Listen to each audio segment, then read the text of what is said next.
എനിക്ക് മനസ്സിന് ഒരു സമാധാനവും ഇല്ല. വല്ല സംശയം തോന്നിയാൽ അയാൾ എന്നെ കശാപ്പ് ചെയ്യും. സംശയം തോന്നാതിരിക്കാനല്ലടാ വേഷം മാറിയിരിക്കുന്നത്. വേഷം മാറിയപ്പോഴൊക്കെയാ തല്ലും കിട്ടിയിട്ടുള്ളത്. ആ പിന്നെന്താ കുഴപ്പം? തല്ല് കിട്ടി പരിചയമുണ്ടല്ലോ. എടാ ഇനി അഥവാ നീ മരിച്ചു പോയാലും നീ പേടിക്കേണ്ട വിജയ. ഈ കേസ് ഞാൻ കണ്ടുപിടിച്ചോളാം.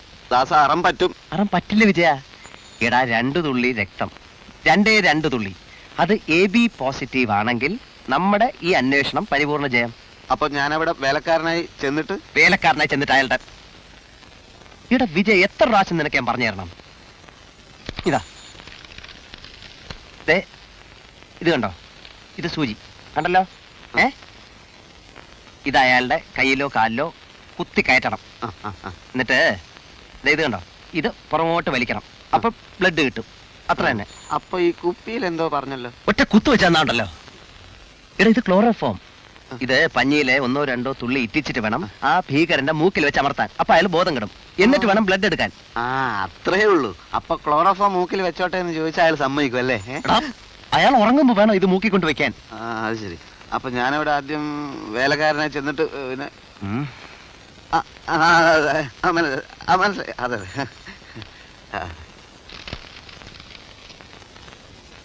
അപ്പൊ എല്ലാം പറഞ്ഞ പോലെ വിഷ് യു സക്സസ്. അപ്പൊ ഈ സിറിഞ്ചിന്റെ അമ്മൂമ്മയുടെ മനസ്സിലായി.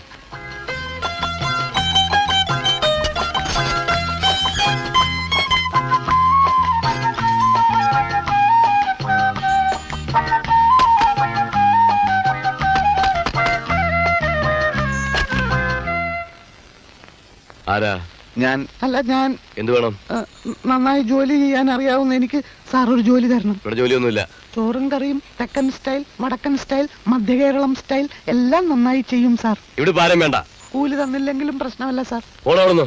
ഭക്ഷണവും വേണ്ട സാർ.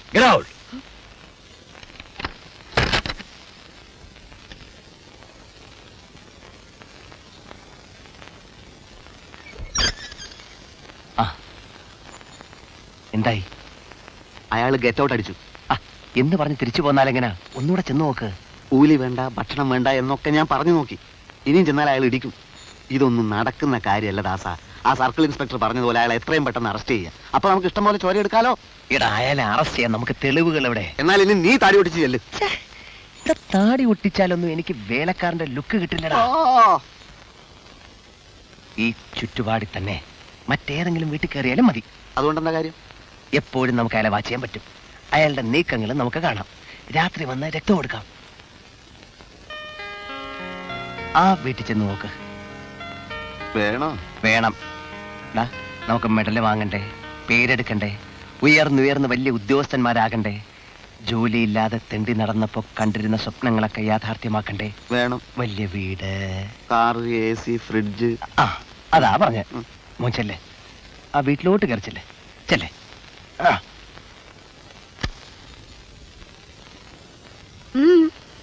എന്ത് ജോലിയും ചെയ്യും. അതിന് ഞാനെന്ത് വേണം? എച്ചിൽ പാത്രം കഴുകും, നിലം തുടക്കും, വിറക് കീറും, വെള്ളം കോരും. പോരിക്കോ? പട്ടിണി പാവങ്ങളോട് ധാരാളം കരുണ കാണിക്കുന്ന ഒരു കൊച്ചമ്മയാണ് ഇവിടുത്തെ കൊച്ചമ്മയെന്ന് എല്ലാവരും പറഞ്ഞു. ആ പറഞ്ഞ എന്നെ പറ്റി ആയിരിക്കില്ല. തനിക്ക് വീട് മാറിയതാവും. കൊച്ചമ്മേ, ഈ തങ്കപ്പനൊരു പാവാണ് കൊച്ചമ്മേ. കണ്ടിട്ടൊരു കള്ളനെ പോലെ ഉണ്ട്. അയ്യോ, അത് താടി അല്ല, മുടിയല്ല, താടി. താനൊന്ന് പോയാട്ടെ. ഇവിടെ ജോലിക്ക് പാരയും വേണ്ട. ആരെവിടെ? തന്നോട് പോകാനല്ലേ പറഞ്ഞത്? നമസ്കാരം അമ്മേ. ഇവനാരാ? ഞാനൊരു വേലക്കാരനായിട്ട് വന്നതാണമ്മേ. വേലക്കാരനായിട്ടോ? അപ്പൊ ശരിക്കുള്ള വേലക്കാരനല്ലേ നീ? എന്നാ അടുക്കള ഭാഗത്തേക്ക് വാ. ഏയ്, ഇതിലല്ല, അപ്പുറത്തോടെ വാ. ഊരും പേരും അറിയാത്തന്നെ വീട്ടിൽ കേട്ടരുത്. അത് പറയാ നീ ആരാ? എടാ വായ നോക്കിയിരിക്കാതെ അപ്പുറത്തോട് വാടാ. നന്ദി അമ്മേ, നന്ദി. അങ്ങനെ വരട്ടെ. എനിക്ക് ഈ വീട്ടിൽ വല്ല അധികാരമുണ്ടെന്ന് ഇന്ന് അറിയണം. അതിന് അവൻ പറഞ്ഞില്ല. നിനക്ക് ഈ വീട്ടിൽ അധികാരമില്ല, വിധികാരമില്ല. അപ്പുറത്തോട്ട് വാടാ.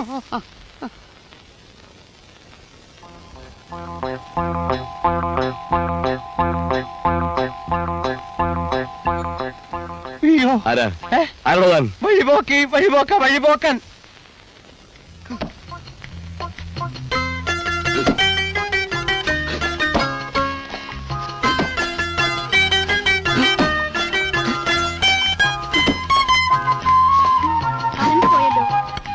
സമയം മാറിയത് ഓർത്തില്ല.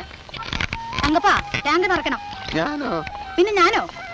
അങ്ങ് 2ാം നിലക്കും മേലെയുള്ള ടാങ്ക് ഞാൻ നിറക്കണമെന്നല്ലേ? സംസാരിച്ചെടുക്കാൻ നേരമില്ല. പൈപ്പിൽ ഒരു തുള്ളി വെള്ളമില്ല. വേഗം വേണം.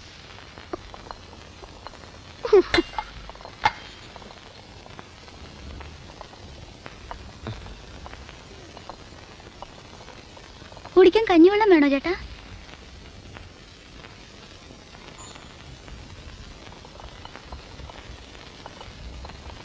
എടാ, കുത്തിരുന്ന് ശമ്പളം വാങ്ങാന്നാണോ നിന്റെ വിചാരം? എടാ തങ്കപ്പാ, ഞങ്ങളുടെ കീറടാ. മനുഷ്യന് ശ്വാസം മുട്ടും, ഇത്തിരി വിശ്രമിക്കട്ടെ. നിനക്ക് വിശ്രമിക്കണമെങ്കിൽ വല്ല ഊട്ടിയിലും വല്ലയിടത്തും പോടാ. എല്ലും മുറുകെ പണിയെടുത്താ പല്ലും മുറുകെ തിന്നാം. അതാണ് ഇവിടുത്തെ പ്രമാണം. നിന്റെ അല്ല തകിട് പൊടിയാലും വെറുതെ ഇരിക്കാൻ ഞാൻ സമ്മതിക്കില്ല. കീറടാ, എടാ കീറടാ. ആ, അത് കഴിഞ്ഞ് വെയില് പോണതിന് മുമ്പേ ഇത് മുഴുവൻ അലക്കിടണം. അതും ഞാൻ തന്നെ ചെയ്യണോ? പിന്നെ നിന്റെ മറ്റോണ്ടിരിക്കണ്ട ഇവിടെ. കണ്ടവളുടെ വിഴുപ്പലക്കാനാണോ ഈശ്വര നീ എന്നെ CID ആക്കിയത്? എടാ ദാസാ, എന്താ എന്താ എന്താ നീ പിറുപിറുക്കണേ? ഒന്നുമില്ലേ? എടാ നീ വെള്ളം നോക്കില്ലേ? അവന്റെ ഇവിടെ വേറെ ജോലിയുണ്ട് എന്ന് പറഞ്ഞ അടുക്കള വെള്ളമില്ലാതെ ഞാൻ എന്ത് ചെയ്യും? തന്നെത്താൻ കോരിക്കൊള്ളണം. നീ കീറണ. ഞാൻ നിയമിച്ച വേലക്കാരന്റെ പരിക്ക് ഇവിടെ വേറെ ഒരുത്തി വരണ്ട. ആര് നിയമിച്ചാലും എന്റെ ഭർത്താവ് വേണല്ലോ ഇവർക്കൊക്കെ ശമ്പളം കൊടുക്കാൻ. എന്റെ മകനായതിനു ശേഷം അല്ലടി നിന്റെ ഭർത്താവായത്. ഓ, എടാ തങ്കപ്പ നിന്നോടാ പറഞ്ഞത്. എടാ നോക്കി നിൽക്കാതെ കീറണ. എനിക്കൊരു ഉണ്ടാവില്ല. കയ്യും കഴുകി വെച്ച് വീഴാനങ്ങ് വന്നേക്കട്ടെ.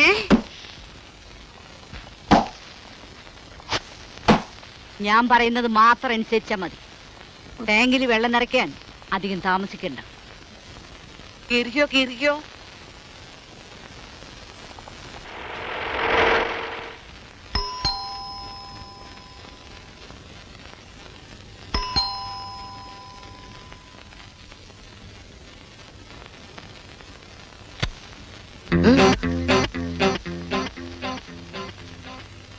ആരാ സാറിവിടെ ആരാടോ താൻ? ഞാൻ അവന് ഇവിടുത്തെ പുതിയ വേലക്കാരനാ തങ്കപ്പൻ. ആ പാടെ ഒരു പിശാചിനെ പോലെ ഉണ്ടല്ലോ. വാതിൽ തുറന്നപ്പോ ഞാനങ്ങ് പേരണ്ടു പോയി. ആഴ്ചക്ക് അശ്രീകരാണെങ്കിലും ഒരുവിധം പണിയൊക്കെ ചെയ്യും. നീ നിലം തുടക്കി തങ്കപ്പ. ഒരുത്തനെ വിശ്വസിക്കാൻ വയ്യാത്ത കാലമാ. വല്ലതും കട്ടോണ്ട് പോയാലോ? എങ്കിലവന്റെ അധോഗതിയായിരിക്കും. നീ കക്കൂട.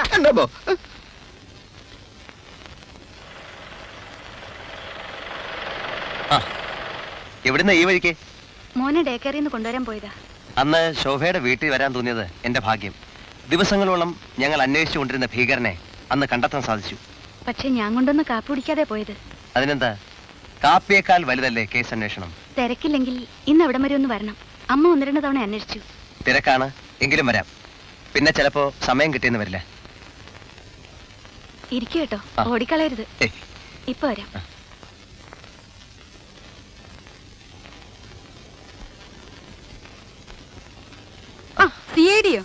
CID നാട്ടിൽ തന്നെ ഉണ്ടായിരുന്നോ? ഉണ്ടായിരുന്നു. ഓരോരോ ആവശ്യങ്ങൾക്കായി അങ്ങും ഇങ്ങും അലയുകയായിരുന്നു. അലേണ്ടി വരും. കേതുവല്ലേ? അല്ല, രാമദാസൻ. അതല്ല എന്റെ CID. ഇപ്പൊ കേതുർദേശി അല്ലേന്ന്. അതറിയില്ല. കഷ്ടം.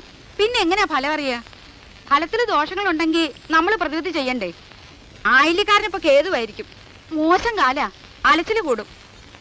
ഒന്നും നോക്കിക്കാറില്ല അല്ലേ? ഇല്ല. ഞാനൊരു 100 വട്ടം എന്റെ മോന്റെ ജാതകം നോക്കിച്ചിട്ടുണ്ടാവും. ഒരു കണിയാനും പറഞ്ഞില്ല 32ാമത്തെ വയസ്സ് ഇങ്ങനെ ഒരു ചതി നടക്കുന്നു. പക്ഷെ ഇത് ചിലപ്പോ പറയാൻ പറ്റില്ലായിരിക്കും ഇല്ലേ? വെറുതെ അങ്ങ് മരിച്ചതല്ലോ, എന്റെ മോനെ കൊന്നതല്ലേ. അമ്മ എന്തൊക്കെയാ ഈ പറയുന്നത്? മോനോടൊരു കാര്യം പറയണമെന്ന് അന്നേ ഞാൻ വിചാരിച്ചതാ. എന്ത് കാര്യം? മോൻ വിചാരിച്ചാൽ നടക്കും. CID ആണല്ലോ. സൂര്യ വെളിച്ചം പോലെ കത്തിക്കൊണ്ടിരുന്ന നിലവിളക്ക പെട്ടെന്ന് അങ്ങ് അണഞ്ഞുപോയി. ഇപ്പതാ നാഥനില്ലാത്ത കുടുംബവും ആയി. ഞാൻ എന്ത് ചെയ്യണമെന്ന് അമ്മ പറഞ്ഞില്ല. എന്റെ മോനെ കൊന്നതാരാണെന്ന് ഒന്ന് കണ്ടുപിടിച്ചു തരണം. വേറൊന്നിനുമല്ല, എന്തിനാ ഈ മഹാഭാവം ചെയ്തതെന്ന് ചോദിക്കാൻ. അല്ലാതെ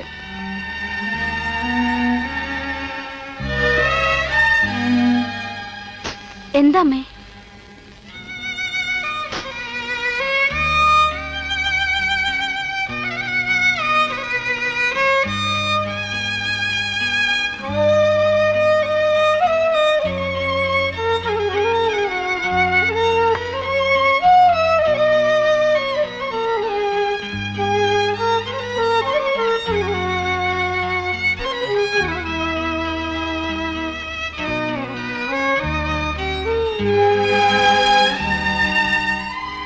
ഞാൻ വെറുമൊരു അപരിചിതനാണ്.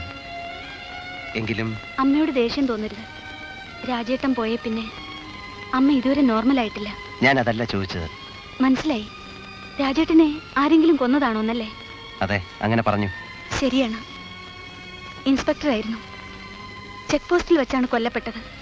കഞ്ചാവ് കടത്തുന്നവരുടെ ലോറി തടയാൻ ശ്രമിച്ചതാണത്രേ. ആരാണത് ചെയ്തതെന്ന് തെളിഞ്ഞില്ലേ? തെളിഞ്ഞാലും ഇല്ലെങ്കിലും രാജേട്ടനെ തിരിച്ചു കിട്ടില്ലല്ലോ. അതുകൊണ്ട് ഞാൻ കേസിന്റെ പുറകെ പോയില്ല. പോയിരുന്നേല് അമ്മയും വിജിമോനും പട്ടിണി കിടന്നേനെ. അല്ല, ഈ മർഡർ കേസ് ആവുമ്പോ ആർക്കാണ് താല്പര്യം? സർക്കാരിനോ അതോ വക്കീലന്മാർക്കോ? കൊലപാതകമല്ലെന്ന് വരുത്തി തീർക്കാനാണ് സർക്കാർ ശ്രമിച്ചത്, ആനുകൂല്യങ്ങൾക്ക് തടസ്സമുണ്ടാക്കാൻ. വിധവയുടെ അവകാശമെന്ന നിലയിൽ എനിക്കൊരു ജോലി തരപ്പെടുത്തി തരാൻ ആരൊക്കെയോ ശ്രമിച്ചു. പക്ഷേ രാജേട്ടന് 2 വർഷത്തെ സർവീസ് തികയാൻ 2 ദിവസത്തെ കുറവുണ്ടെന്ന് പറഞ്ഞ് സർക്കാർ അത് നിഷേധിച്ചു. അതൊന്നും അങ്ങനെ വിടാൻ പാടില്ലായിരുന്നു. പിന്നെ ഞാൻ ചെന്ന് രാഷ്ട്രീയ നേതാക്കന്മാരുടെ വീട്ടുപടിക്കൽ കാവലിരിക്കണമായിരുന്നു. ഇപ്പോ അഭിമാനമെങ്കിലും നഷ്ടപ്പെട്ടിട്ടില്ലെന്ന് സമാധാനിക്കാം. എത്ര കഷ്ടപ്പെട്ടാലും എന്റെ മോനെ ഒരു നല്ല നിലയിലാക്കണമെന്ന് പ്രാർത്ഥന എനിക്കുള്ളൂ. ശോഭയുടെ അച്ഛനും അമ്മയൊക്കെ അവരെന്നെ നേരത്തെ എഴുതി തള്ളിയതാണ്. സ്പോർട്സ്മാനായ രാജേട്ടനെ സ്നേഹിച്ചതിന്, വിവാഹം കഴിച്ചതിന്. ആ, ഞാനൊരു ക്രിസ്ത്യാനി പെണ്ണായിട്ടാണ് ജനിച്ചതെന്ന് പറയാൻ വിട്ടു. ഇത്രയും പ്രയാസങ്ങൾ ഉള്ളിലൊതുക്കി കഴിയുന്ന ഒരാളാണ് ശോഭയെന്ന് ഞാൻ പ്രതീക്ഷിച്ചതേയില്ല. ഞാനൊക്കെ മറക്കാൻ ശ്രമിക്കുകയാണ്.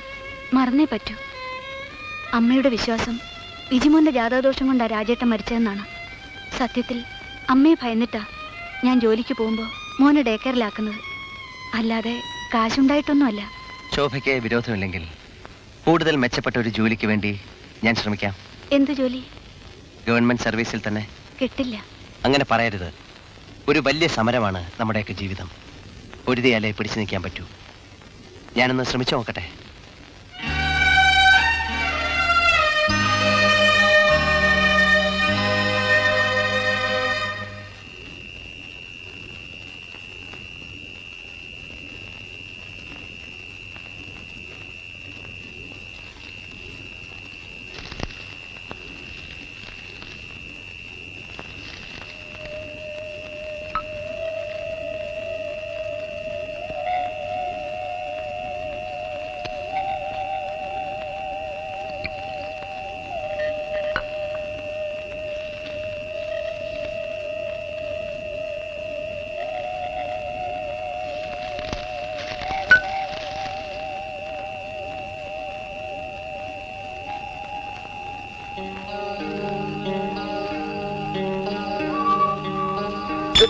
ആരാത്? തങ്കപ്പൻ ചേട്ടനോ? നീ വരെ ഉറങ്ങിയില്ലേ? അയ്യോ, ഇതെന്താ ശബ്ദം ഏതാണ്ട് പോലെ ഇരിക്കുന്നല്ലോ. ജലദോഷം ജലദോഷം. ഇപ്പൊ ശരിയായി. ചേട്ടൻ എങ്ങോട്ട് പോവാ? അറിഞ്ഞിട്ടെന്തിനാ നേരെ ഇത്രയായിട്ട് ഉറങ്ങാത്തത്? വീട്ടുകാര്യങ്ങൾ ഓർത്തോണ്ട് കിടന്നാ ഉറക്കം വരില്ലേ ചേട്ടാ? അപ്പൊ വീട്ടുകാരി ഓർക്കണ്ട, കിടന്നോ. ഞാൻ വീടി വാങ്ങാൻ പോവാ. എന്നിട്ട് ഉടനെ വരുവോ? ഞാൻ വരുവോ വരാതിരിക്കുകയോ ചെയ്യും. വിറക് കീറാൻ ചേട്ടൻ വിഷമിക്കുന്ന കണ്ടപ്പോ എനിക്ക് സങ്കടം വന്നു. പോയി കിടന്ന് ഉറങ്ങാൻ നോക്കൂ കുരിശേ.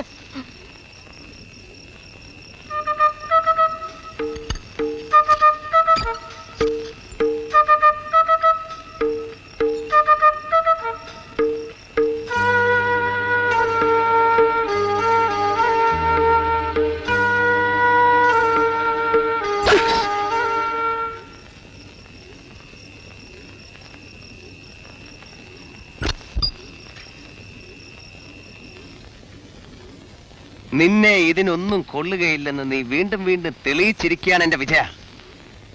എടാ, നിനക്ക് കുറച്ചെങ്കിലും ബോധം ഉണ്ടായിരുന്നെങ്കിൽ നീ ക്ലോറോഫോം മൂക്കി കയറ്റൂ. അതോടെ ഇവന്റെ കാറ്റ് പോയിരുന്നെങ്കിൽ എത്ര നന്നായിരുന്നു എന്റെ ഈശ്വര. ബോധം തെളിയുന്നതിന് മുമ്പ് സൂര്യൻ ഉദിച്ചിരുന്നെങ്കിൽ ആ തടിയൻ എന്റെ കാറ്റ് കളഞ്ഞേനെ. എങ്കിലയാലെ ഈ കേസിൽ നിന്ന് ഞാൻ ഒഴിവാക്കിയേനെ. ദാസ, ഒരു കൈപ്പഴ പറ്റി ഞാൻ നിലം തുടച്ചും വിറക് കീറിയും വെള്ളം കോരി കഷ്ടപ്പെടുന്നത് എന്തിനു വേണ്ടിയാ? നമ്മുടെ കേസിന്റെ വിജയത്തിന് വേണ്ടിയല്ലേ? നീ കുറച്ചുകൂടെ ക്ലോറോഫോം എങ്ങനെയെങ്കിലും സംഘടിപ്പിച്ചതാ. എന്തായാലും ഇന്നവന്റെ ചോര ഞാൻ എടുക്കും. ഒരു കാര്യത്തിൽ എനിക്ക് സന്തോഷമുണ്ട്. എന്താ? പ്രഭാകരൻ തമ്പിയുമായി നമുക്ക് മുൻ പരിചയമുള്ളത് കൊണ്ട് എനിക്കും അവിടെ വരാം. അവിടെ നിന്നുകൊണ്ട് തടിയന്റെ എല്ലാ നീക്കങ്ങളും നമുക്ക് വാച്ച് ചെയ്യാം. ഇനി അങ്ങോട്ട് CID കളുടെ താവളം ആ വീടായിരിക്കും.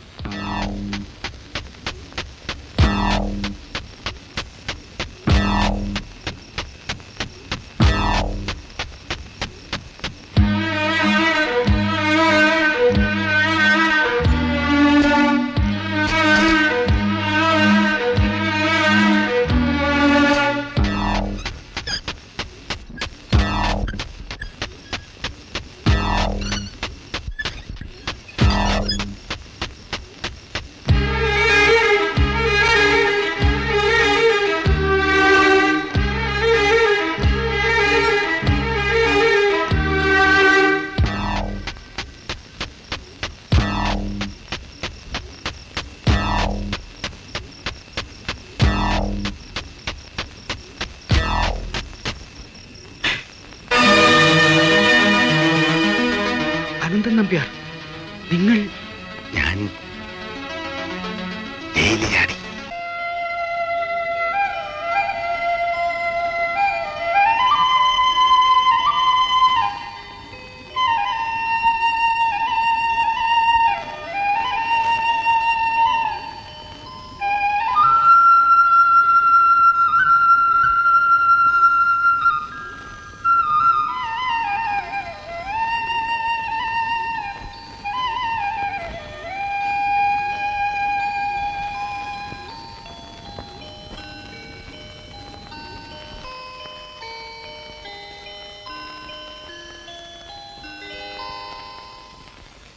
$15 ലക്ഷത്തിന്റെ മയക്കുമരുന്ന് പിടിച്ചു.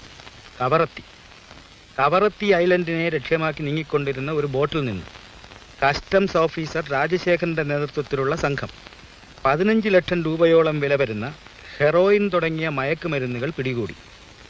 കള്ളക്കടത്ത് സംഘത്തിലെ 3 പേരെ അറസ്റ്റ് ചെയ്തു. 2 പേർ കടലിൽ ചാടി രക്ഷപ്പെട്ടു.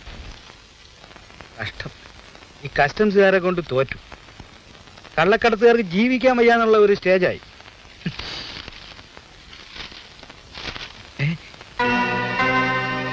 മയക്കുമരുന്ന് കള്ളക്കടത്ത് രാജാവ് അനന്തൻ നമ്പ്യാർ ജയിൽ ചാടി. മദ്രാശി ആസ്ഥാനമാക്കി കള്ളക്കടത്തും കൊലപാതകങ്ങളും നടത്തി കുപ്രസിദ്ധി ആർജിച്ച അനന്തൻ നമ്പ്യാർ ഇന്നലെ വെളുപ്പിന് സെൻട്രൽ ജയിൽ ചാടി കടന്നു കളഞ്ഞു. തമിഴ്നാട്ടിലും അയൽ സംസ്ഥാനങ്ങളിലും അനന്തൻ നമ്പ്യാരെ വീഴ്ത്താനുള്ള വല വീശിക്കഴിഞ്ഞുവെന്ന് പോലീസ് കേന്ദ്രങ്ങൾ വെളിപ്പെടുത്തിയിരിക്കുന്നു.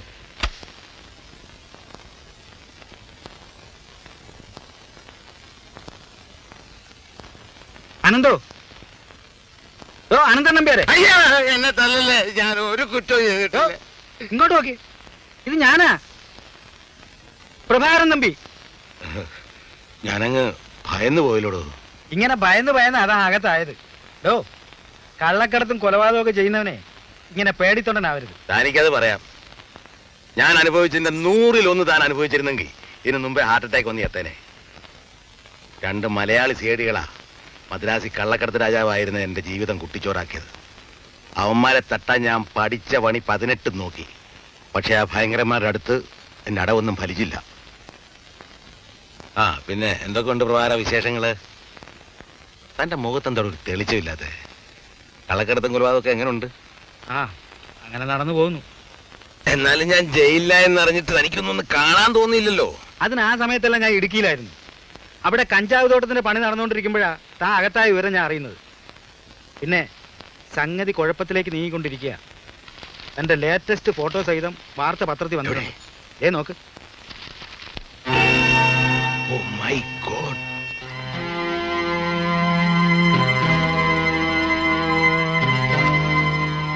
പുറത്തിറങ്ങാൻ പറ്റാത്ത സ്ഥിതിയായല്ലോ ഈശ്വര. പുറത്തിറങ്ങാൻ പറ്റില്ല എന്താ? എന്നെ പറ്റി പോലീസിന് ഇന്നുവരെ യാതൊരു സംശയവുമില്ല. അനാഥ മന്ദിരം, കുഷ്ഠരോഗ നിവാരണം എന്നൊക്കെ പറഞ്ഞ് വളരെ മാന്യമായ രീതിയിൽ ഞാൻ മുന്നോട്ട് പോയിക്കൊണ്ടിരിക്കുക.